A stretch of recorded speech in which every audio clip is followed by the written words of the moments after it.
ગઢડા તાલુકાની જિલ્લા તાલુકા પંચાયતની 29 બેઠકો માટે ભાજપમાં 200થી વધુ લોકોએ નોંધાવી દાવેદારી। ગઢડા ખાતે જિલ્લા તાલુકા પંચાયતની ચૂંટણીને લઈને ભાજપે સેન્સ પ્રક્રિયા હાથ ધરી। પ્રદેશ ભાજપના નિરીક્ષકો 3 દ્વારા કાર્યકરોને સાંભળ્યા। ભાજપમાંથી ચૂંટણી લડવા કાર્યકરોમાં ભારે ઉત્સાહ જોવા મળ્યો।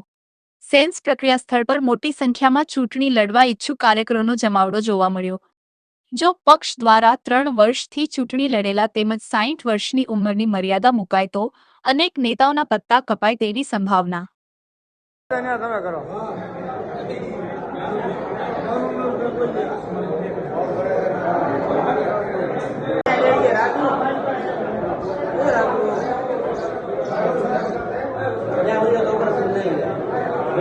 લઈ લીધા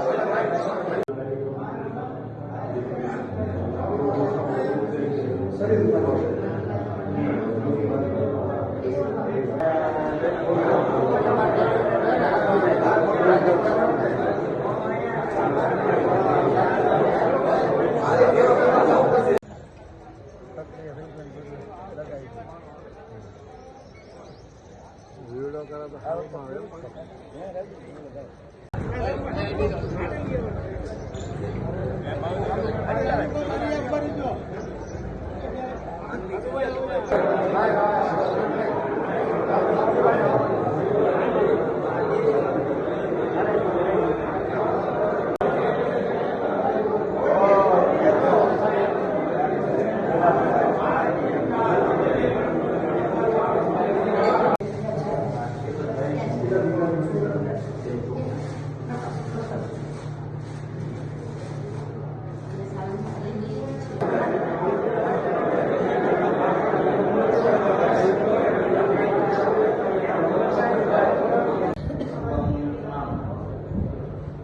विचार करा के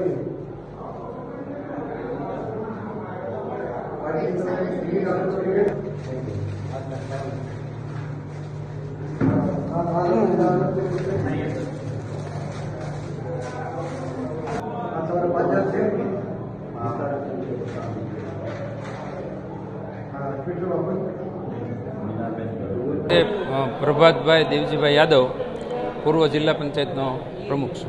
हाँ, आज जे बधा उम्मीदवारी इच्छुको है, जे उम्मीदवार जेने लड़वानी इच्छा है ए बधाने अमारी पार्टी तरफथी हाईकमांडे सूचना आपी अने निरीक्षको अहीं आवी गया छे।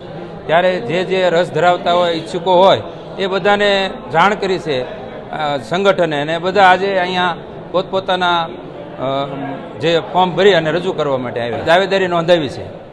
पार्टी जे हाईकमांड जे निर्णय लेता होय शिरोमान्य पार्टी ज होय छे, जे एनो नियम होय एमां नियमबंध रहे अने एमां ज अमे आ शिस्तबंध पार्टी होय एटले शिस्तमां रहीने ज काम करवानुं होय।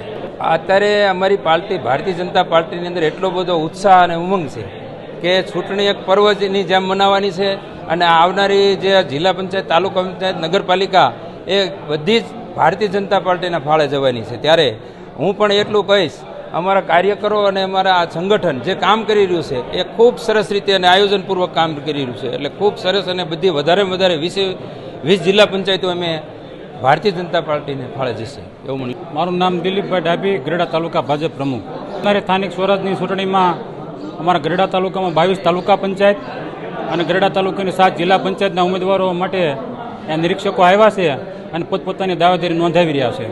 બધામાં ખૂબ ઉત્સાહનો માહોલ છે અને આની આવનારી સ્થાનિક સ્વરાજની ચૂંટણીમાં અમારો ભાજપનો ભવ્ય વિજય પણ થશે આ ઉત્સાહ જોતા એવું અમને લાગે છે। હવે એ તો એક પાર્લામેન્ટરી બોર્ડનો વિષય છે, અમારો શીર્ષ નેતૃત્વ જે રીતે એની ગાઈડલાઈન હશે નક્કી કરશે તે પ્રમાણે થશે।